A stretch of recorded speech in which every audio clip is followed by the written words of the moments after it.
My name is John D. McMahon, and I'm from Northern California, actually, though I've traveled all around the country. My dad was a nuclear engineer, professional engineer, and he would travel from project to project 2 to 3 years at a time.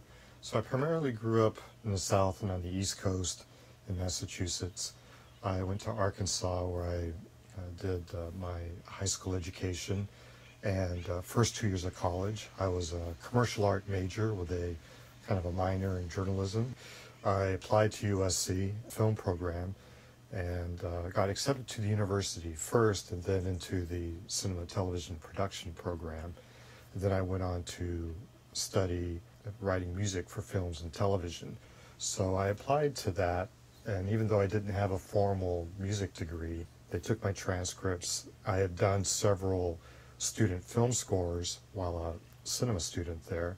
I submitted those, and they had me come in for kind of a keyboard audition, so I performed a Beethoven piece, Claude Debussy, and something by Bach. But I got in, it was an exciting program, and I graduated. Immediately started working as a videotape editor, and also the university hired me to serve as a liaison between the university, the film school specifically, and the Hollywood industry. What excites me the most about what I do is the opportunity to apply my skill sets and my energy and my talents to creating something that will truly inspire people and help a company grow. When that happens, it's really the best feeling in the world.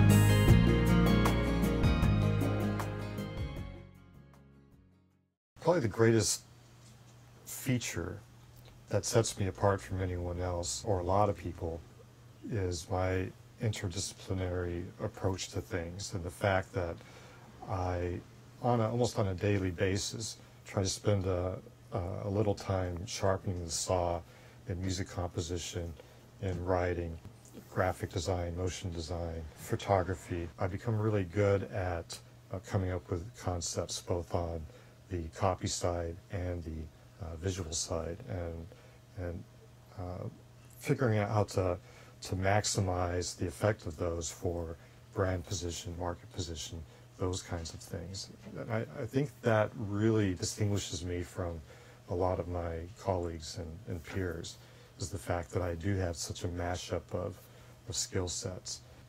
And I'm an illustrator. I like to draw. I like to visually explore the text that's, on paper, and see what's the best, most effective way to visualize something. And I think the other benefit of creating storyboards is it enables a roundtable discussion where who's ever leading the charge on the project can really discuss the visuals before the production day even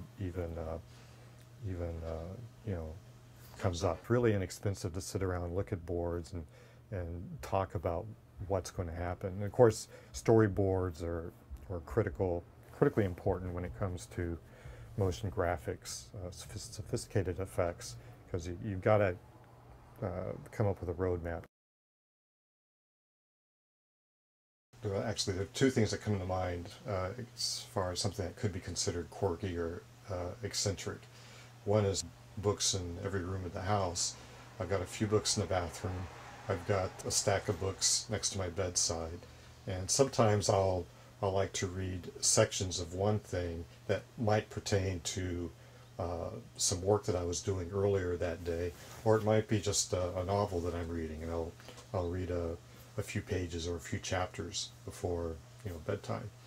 I think the other kind of quirky thing about me, if you will, is I have a real interest in languages. constantly working on like Spanish and Japanese and Mandarin. I'd studied Russian for 2 years in college, and so I still like to look at that language. And I find that when you meet somebody whose first language is something other than your own, and you at least can say a few pleasantries and greetings in their language, shows that you made an attempt to understand a little bit of their culture, their language. But there really is a goodwill kind of feeling. You know, I think people appreciate it when you try to learn something about the culture from where they're from, and certainly the language.